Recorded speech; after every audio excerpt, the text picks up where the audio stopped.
ಸಾಮಾನ್ಯವಾಗಿ ಪರೀಕ್ಷೆಯಲ್ಲಿ ಮಕ್ಕಳು ಪಾಸಾದ ಸಂದರ್ಭದಲ್ಲಿ ತಂದೆ ತಾಯಿಗಳು ಸಂಭ್ರಮಿಸೋದು ಕಾಮನ್. ಆದರೆ ಇಲ್ಲೊಬ್ಬ ತಂದೆ ತಾಯಿಗಳು ಏನಂತಂದರೆ ಮಗ ಫೇಲ್ ಆದರೂ ಕೂಡ ಅವನ ಬದುಕಿನಲ್ಲಿ ಇನ್ನಷ್ಟು ಅವನಿಗೆ ಉತ್ಸಾಹ ತುಂಬಬೇಕು, ಬದುಕಿನಲ್ಲಿ ಇನ್ನಷ್ಟು ಮಾದರಿ ಆಗಬೇಕು ಅನ್ನುವಂಥ ಕಾರಣದಿಂದ ಇವತ್ತಿನ ದಿವಸ ಆ ಒಂದು ಕೇಕನ್ನು ಕತ್ತರಿಸೋದ್ರ ಮೂಲಕ ಒಂದು ಮಾಡುವುದರ ಮೂಲಕ ಏನಂತ ಇವತ್ತಿನ ದಿವಸ ಅವನಲ್ಲಿ ಹುರುಪನ್ನು ತರುವಂಥ ಕೆಲಸವನ್ನು ಮಾಡಿದರೆ ನಾವು ದೃಶ್ಯದಲ್ಲಿ ತೋರಿಸ್ತಿದ್ವಿ.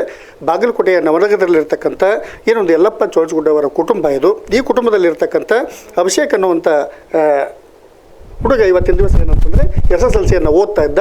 ಆತ ಏನಂದ್ರೆ ಪರೀಕ್ಷೆಯಲ್ಲಿ ಫೇಲ್ ಆಗಿರುವ ಹಿನ್ನೆಲೆಯಲ್ಲಿ ಇವತ್ತಿನ ದಿವಸ ಅವರ ತಂದೆ ತಾಯಿಗಳು ಏನಂತಂದರೆ ಅವನಿಗೆ ಯಾವುದೇ ರೀತಿಯಾದಂಥ ಕೊರತೆ ಆಗಬಾರ್ದು, ಬದುಕಿನಲ್ಲಿ ಆತ ಇನ್ನಷ್ಟು ಉತ್ಸಾಹವನ್ನು ತುಂಬಬೇಕು ಅನ್ನುವಂಥ ಕಾರಣದಿಂದ ಇವತ್ತಿನ ದಿವಸ ಕೇಕ್ ಕಟ್ ಮಾಡೋದ್ರ ಮೂಲಕ ಅವನಿಗೆ ಇನ್ನಷ್ಟು ಉತ್ಸಾಹವನ್ನು ತುಂಬಲಿಕ್ಕೆ ಮುಂದಾಗಿರುವಂಥದ್ದು. ಈಗ ಸ್ವತಃ ನಮ್ಮ ಜೊತೆಗೆ ಏನಂತಂದರೆ ಆ ವಿದ್ಯಾರ್ಥಿ ಕೂಡ ಇಲ್ಲಿ ಇರುವಂಥದ್ದು. ಈಗ ಮೊದಲನೇದಾಗಿ ನಿಮಗೆ ರಿಸಲ್ಟ್ ಯಾವಾಗ ಗೊತ್ತಾಯಿತು ಮತ್ತು ನಿಮ್ಮ ತಂದೆಯವರು ನಿಮಗೆ ಏನು ಮಾಡಿದ್ರು ಅನ್ನೋಂಥದ್ದು?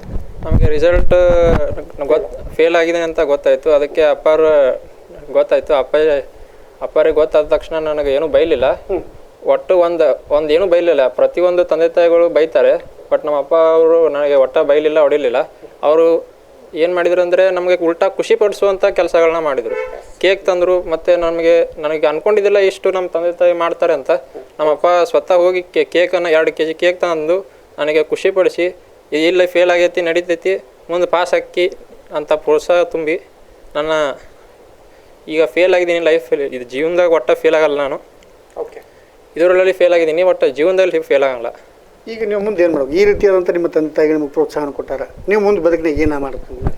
ಈಗ ಎಕ್ಸಾಮ್ನಾಗ ಫೇಲ್ ಆಗಿದ್ದೀನಲ್ಲ ಸರ್, ಮತ್ತೀಗ ಓದಿ ಕಟ್ಟಿ ಬರಿಬೇಕಂತ ಪ್ಲ್ಯಾನ್ ಐತೆ ಸರ್. ಮತ್ತು ಅದು ಆಗಲಿಲ್ಲ ಅಂತಂದ್ರೆ ನಾವು ಏನಾದರೂ ನನ್ನ ಕಾಲ ಮೇಲೆ ನಾನು ನಿಂತು ಬಿಸ್ನೆಸ್ ಅಥವಾ ಏನಾದರೂ ಅಪಾರ ಆಶೀರ್ವಾದದಿಂದ ಏನಾದರೂ ಒಂದು ಬಿಸ್ನೆಸ್ ಮಾಡಿಕೊಂಡು ನನ್ನ ಕಾಲ ಮೇಲೆ ನಾನು ನಿಂತು ನಮ್ಮ ಫ್ಯಾಮಿಲಿನ ಕೀರ್ತಿ ತರುವಂಥ ಕೆಲಸಗಳನ್ನ ನಾನು ಮಾಡ್ತೀನಿ. ನನಗೆ ತುಂಬ ಹೆಮ್ಮೆ ಇದೆ. ನಮ್ಮ ಅಪ್ಪಾರು ಇವತ್ತು ನನಗೆ ಈ ರೀತಿ ಪ್ರೀತಿ ಕೊಟ್ಟಿದ್ದಾರೆ. ನಾನು ಅಂದ್ಕೊಂಡಿದ್ದಿಲ್ಲ ಈ ರೀತಿ ಮಾಡ್ತಾರೆ ಅಂತ. ನಾನು ಅನ್ಕೊಂಡಿದ್ದೆ, ಈ ಪ್ರೀತಿ ತಂದು 2 kg ಕೇಕ್ ತಂದು ತುಂಬಾ ನಾನು ಖುಷಿ ಪಡಿಸಿದರು. ತುಂಬಾ ಖುಷಿ ಆಗ್ತಾಯಿದೆ ಸರ್ ಇವತ್ತು. ಇದು ವಿದ್ಯಾರ್ಥಿ ಮಾತಾದರೆ ಇನ್ನು ಅವ್ರ ತಂದೆ ತಾಯಿ ಮಾತುಗಳು ಏನಾಗಿರ್ತದೆ ಅನ್ನೋಂಥದ್ದನ್ನು ಸರ್, ಇವತ್ತಿನ ದಿವಸ ನಿಮ್ಮ ಮಗ ಫೇಲ್ ಆದ ನಂತರ ನೀವು ಅವನ್ನ ಪ್ರೋತ್ಸಾಹ ತುಂಬಲಿಕ್ಕೆ ಏನೆಲ್ಲ ಮಾಡಿದ್ರಿ? ಇಲ್ಲ, ಹುಡುಗರು ಏನಿದೆ ತಿಳುವಳಿಕೆ, ಈಗ 10th ಇದ್ಮೇಲೆ ತಿಳುವಳಿಕೆ ಬರ್ತಿರ್ತೈತಿ.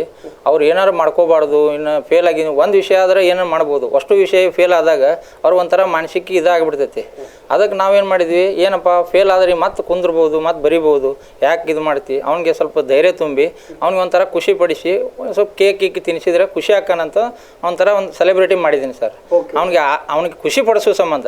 ಫೇಲ್ ಆಗಿರ್ತಾರಲ್ಲ, ಮತ್ತು ಟೆನ್ಷನ್ ಮಾಡ್ಕೊಂಡು ಎಲ್ಲ ತಂದೆ ತಾಯಿಗಳು ಮಕ್ಕಳು ಅವರು ಇದ್ರ ಮ್ಯಾಗ ಜವಾಬ್ದಾರಿ ಇರ್ತೈತಿ, ಏನಾರು ಮಾಡ್ಕೋಬಾರ್ದು ಅನ್ನೋ ಸಂಬಂಧ ನಾವು ಅಷ್ಟೇ ಎಲ್ಲ ತಂದೆ ತಾಯಿಗಳು ಈ ಥರ ಅವ್ರು ಪ್ರೋತ್ಸಾಹ ಕೊಡ್ಬೇಕಂತ ನಾವು ಕೇಳ್ಕೊಳ್ತೀವಿ. ಓದಿಗಾಗಿ ಏನು ಸಮಸ್ಯೆ ಆಗಿತ್ತು ಸರ್? ಮೊದಲನೇದಾಗಿ ಅವನು 1 ವರ್ಷದಾಗ ಕಾಲು ಸುಟ್ಟಿತ್ತು ಸರ್. ಒಂದು ನೆನಪಿನ ಶಕ್ತಿ ಇದ್ದಿದ್ದಿಲ್ಲ ಸರ್. ಒಮ್ಮೆ 1 ತಾಸು ಓದಿದ್ರೆ 1 ತಾಸು ಓದಿದಂದ್ರೆ ಇನ್ನೊಂದು ತಾಸಿಗೆ ಮರ್ತು ಬಿಡ್ತೀನಿ ಸರ್. ಹೀಗಾಗಿ ಅವ ಈ ಓದಿದ್ದನ್ನು ಮತ್ತೆ 1 ತಾಸಿಗೆ ಮರ್ತು ಬಿಡೋದಕ್ಕೆ ಅವ ಕಡೆಗೆ ಈಗ 32% ತೊಗೊಂಡಲ್ಲ, ಅಷ್ಟರ ಖುಷಿ ಆಗೈತೆ ನಮ್ಗೆ. ಅಷ್ಟರ ಬರ್ದಾನ ಅನ್ನೋದು ಅಷ್ಟೇ ಸಾಕ್ರಿ, ಮತ್ತೆ ಇನ್ನೇನು ಬೇಕಾಗಿಲ್ಲ ನಮ್ಗೆ. ಇನ್ನೂ ಏನು ಮಾಡಿಸ್ಬೇಕಂತ ಮಾಡ್ರಿ ಈ ರೀತಿಯಾದಂಥ ನೀವು ಅವನು ಬದುಕಿ ನೋಡಕ್ಕೆ?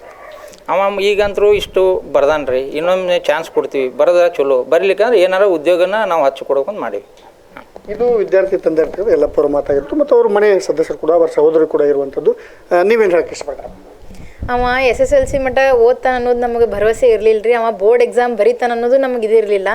ಯಾಕಂದ್ರೆ ಅವಂಗೆ ನೆನಪಿನ ಶಕ್ತಿನೂ ಕಡಿಮೆ ರೀ. ಅವ್ಗೆ ಓದೋದ್ರಾಗ ಓದೋದು ತಲೆಗೆ ಹತ್ತಂಗಿಲ್ಲ ಮೊದಲಿಗೆ.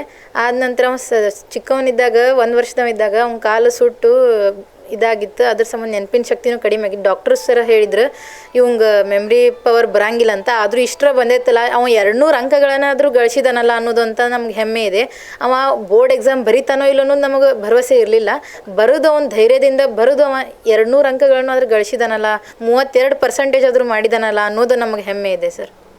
ಇದಿಷ್ಟು ಚೋಳಚಗುಡ್ಡವರ ಕುಟುಂಬದ ಮಾತಾಗಿರುವಂಥದ್ದು. ಮಗ ಫೇಲ್ ಆಗಿದ್ದರೂ ಕೂಡ ಬದುಕಿನಲ್ಲಿ ಅವ ಮತ್ತಷ್ಟು ಉತ್ಸಾಹ ಕಾಣಬೇಕು ಮತ್ತು ಯಶಸ್ಸನ್ನು ಕಾಣಬೇಕು ಅನ್ನೋ ಕಾರಣದಿಂದ ಇವತ್ತಿನ ದಿವಸ ನಾವು ಆಚರಣೆಯನ್ನು ಮಾಡಿದ್ದೇವೆ ಅನ್ನೋಂಥ ಮಾತನ್ನು ಅವರು ವ್ಯಕ್ತಪಡಿಸಿರುವಂಥದ್ದು. ಬಾಗಲಕೋಟೆಯಿಂದ ಕ್ಯಾಮ್ರಾಮನ್ ಮಂಜುನಾಥ್ ಕರ್ಗೋಲ್ ಜೊತೆ ಮಲ್ಲಿಕಾರ್ಜುನ ಹೊಸಮನಿ, ಏಷ್ಯಾನೆಟ್ ಸುವರ್ಣ ನ್ಯೂಸ್ಗಾಗಿ.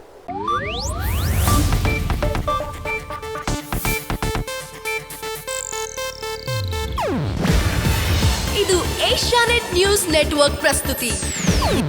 ನೀವು ನೋಡ್ತಿದ್ದೀರಾ ಏಷ್ಯಾನೆಟ್ ಸುವರ್ಣ ನ್ಯೂಸ್.